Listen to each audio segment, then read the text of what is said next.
I was Hani Ashbo. Rico from Street Score is coming with another video today because, like I promised in my training camp day 2 analysis breakdown, there was some really interesting news coming from the front office side of things. We already talked about everything that happened on the field with practice today, but on top of that, there was a new bill proposed that would give the Washington Commanders a real chance of getting the RFK site in DC. So we got to talk about that and everything that happened with that, and also the fact that the Virginia governor heard about that and pulled up to practice today to fight and try to get the Commanders to come to Virginia. I mean, it's just amazing how the tables have turned from nobody wanting us to everybody wanting us and fighting over us. That's crazy. But also, the thing that affects the Commanders and most importantly the Commanders fans the soonest is Josh Harris releasing the plans for FedEx Field upgrades.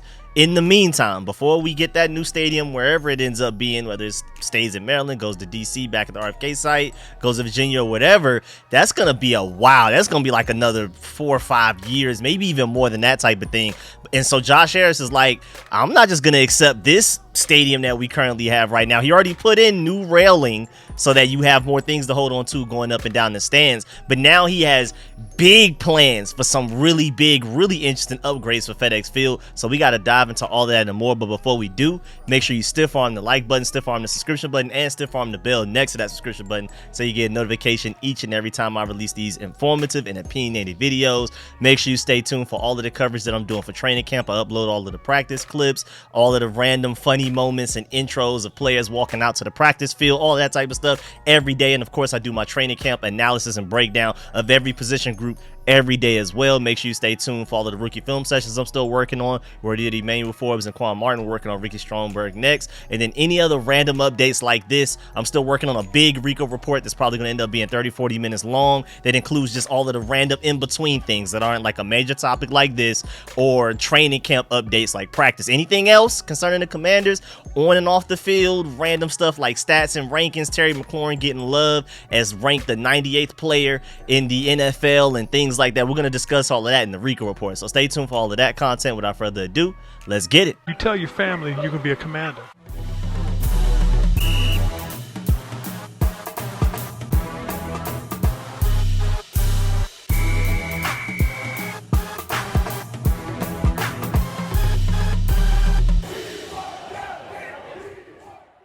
Alright, so this all started when JP Finley tweeted, "Major development here. New bill in Congress to give DC extended lease and control of RFK Stadium land. If it passes, that's a giant step towards the Commanders returning to the RFK Stadium site." Because as of right now, what's really blocking the Commanders from potentially even trying to get the RFK site is that it's technically not owned by DC. It's technically owned by like the government. It's like federal. And they don't allow like certain situations, like there's certain rules you got to abide by. And like us running an NFL stadium on that exact land where we want to have multiple sources of entertainment. They want to have stores. They want to have residential areas. They're trying to make like this big, great mini city type of thing. And according to how the federal government has that land labeled, you just can't do that on that land. So right now they're trying to pass a bill that allows DC to gain control instead of the federal government, and that would allow. And then if DC right now, as we're seeing with the Virginia governor coming to practice, we'll talk about him soon, and DC, they have already had people on their side saying that they want Josh Harris and the guys to put a new stadium in DC and stuff like that. Everybody's fighting for us now instead of trying to avoid us, and it shows that hey man, we're doing whatever we can on our end on the legal side to give y'all the chance to do it, and then if y'all want to do it and pursue it, it should be ready type of thing. So that's what the legal side, the DC side, is doing right now, and that's really big. I don't think a lot of people, I'm not seeing a lot of people talk about this, and I know a lot of fans really want this to go to RFK, so I'm really surprised this is not being talked about more, because again, this is a big step that I didn't even think we would reach, first of all, at all, especially this soon. I mean, Josh Harris just bought the team like a week ago, and we're already making huge progress that Dan Snyder would have never have reached. It's just insane right now. Let's go ahead and dive into the Washington Post article that this story is coming from. It says Representative James Comer, the Republican chairman of the congressional committee that oversees the district, introduced bipartisan legislation Thursday that can help DC turn the shuttered RFK Stadium site into an attractive new mixed-use development.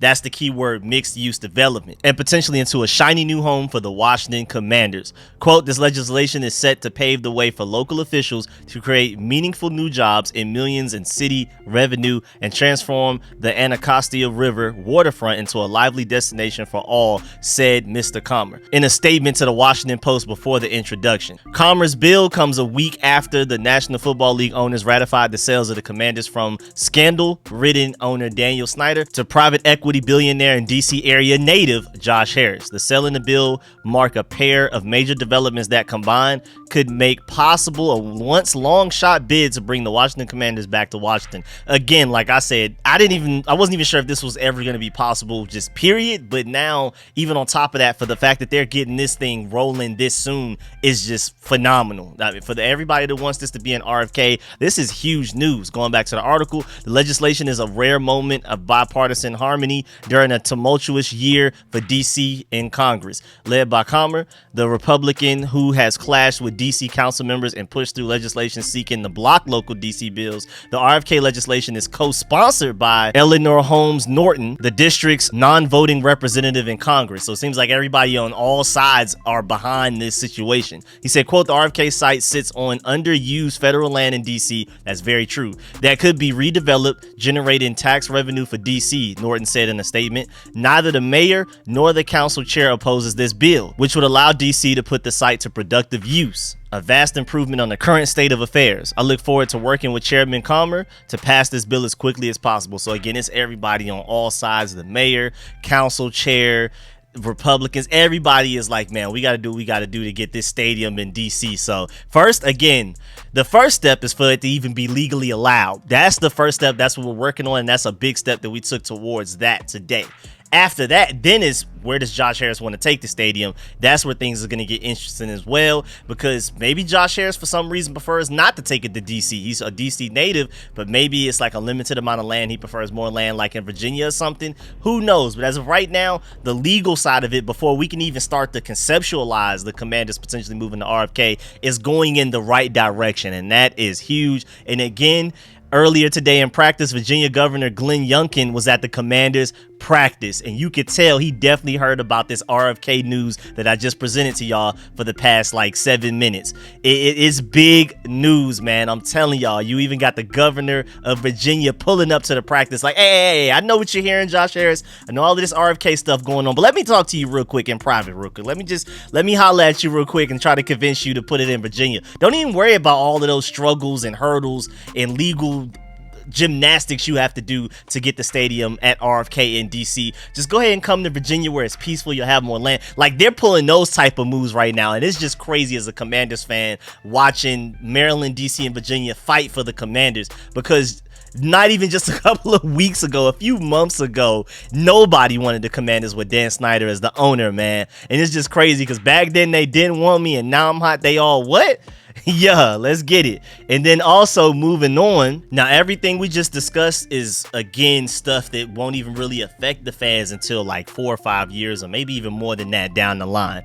It's a lot of exciting stuff, and moving the stadium back to DC is great, but what are the things that Josh Harris and those guys are going to change about this team on and off the field immediately or relatively soon within like the next year or so? And that is the update that we got today. And again, this is another one of those things that I'm very surprised that this is not being talked about more on Twitter, especially Commanders Twitter, because this is huge, man. Josh Harris and company plan on doing basically like a whole stadium overhaul as they try to prolong the life of FedEx Field. They don't want to just give up on FedEx Field while working on a new stadium. They want FedEx Field to be a great place for football, for fans, for coaches, for them to visit and even watch the games in person and stuff like that. Again, they don't want to just, we're leaving FedEx Field in a few years. Don't even worry about it. No, they are doing the complete opposite of anything. They plan on installing 2 modern curved digital boards on the 4th level. So as you're looking at the illustration right now, they're basically moving it to where they're used to, like there could be seating. Now that they're moving it from the bottom to the top, there will be more seating for fans now, which is really cool. Like that's really interesting. So there's going to be more seats available, and the boards will be at the top now. And that's not the only thing. They have a FedEx Field renovation summary.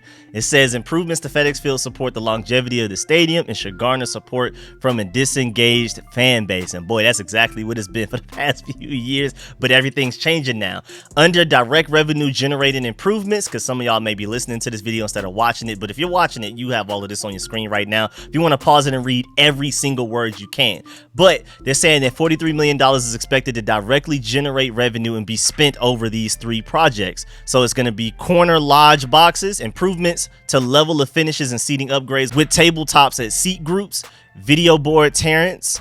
Once existing video board is removed, improvements to level of finishes and seating upgrades with tabletops at seat groups, and then suites upgrades as well, upgrading of suite finishes in FF&E, as well as introduction to new flexible space suites. Additional fan and player focused improvements. This is what we probably care the most about. $88 million will be spent on projects to help establish ownership's commitment to fan player experience and support our overall revenue growth plan. First of all, video board. Introduce 2 new curved video boards on the 4th level, like we already discussed. Then general refresh, general improvements to FOH areas, including GA concourses and entries, including paint, concourse screens, updated signage, and wayfinding. Locker room refresh, that's big for the players. Replacement of locker room, millwork, and furniture. Enhanced connectivity and video screens. Upgrade of showers and restroom areas. That's great, man. I know the players are really excited about that. And also concession refresh. General improvements to concession frontages, including paint, countertops, counterfronts, digital menu boards, and updated GA bars. And then they also plan on spending another $100 million on infrastructure and maintenance projects. So immediate projects will include bowl seating replacement, precast riser and expansion, joint repairs, MEP systems at end of life, immediate structural repairs. So whenever anything goes wrong, they'll be ready to have some money set aside to fix it immediately. Replacement of escalators, elevators, stairs, and restroom fixtures as needed. And then also thereafter, we have budgeted for structural repairs and maintenance as needed to maintain building functions. Low voltage replacements like Wi-Fi routers, security cameras, etc. Sprinkler head adjustments and replacements, and yearly light fixture replacement. No, I'm telling you, Josh Harris is coming here and not playing with y'all. He wants to run the best franchise in the NFL. It's going to be a while before we reach the best, if we ever do, but this is a great step forward to working towards getting there. He already let everybody know in a big address like the day after his initial press conference that he's doing everything he can to make sure the community is involved, the fans are happy, the players are happy, the coaches are happy, and this whole organization is just a way better ran organization on and off the field. And this is a great step forward. And the fact that they already had this plan in place and budgeted for ahead of time, this didn't take months, this didn't take years to do. Within a week of him being the new owner, we're already getting all of this. This is crazy, man. Now it's interesting because we got to figure out what time frame is a lot of this going to get done. I mean, a lot of the budget again is just money set to the side for any maintenance issues, like something breaking. They have the money ready to fix it immediately, and I love that. But some of the more immediate things, like moving those screens from where they are at the bottom to the top floor all the way above the 4th floor, what is that going to look like? How long is that going to take? So I'm really interested in that, of course. And then on top of all of that, they're going heavy into analytics. So Ron Rivera said he's been an analytics guy before, and we do remember that with them going for it on 4th downs and stuff like that. He does use analytics for that, but Josh Harris wants to be even more analytical than that. He said he invested heavily in analytics with his other sports franchises, which are the NBA's Philadelphia 76ers and NHL's New Jersey Devils. With the recent hiring of analytics guru Preston Biro, look for terms like data modeling, data science, parametric modeling, and distribution modeling to become part of the lexicon for Commanders fans in the coming years. Also, it wouldn't surprise me to see more analytic experts being employed by Washington in the future. They are not playing. The Commanders literally hired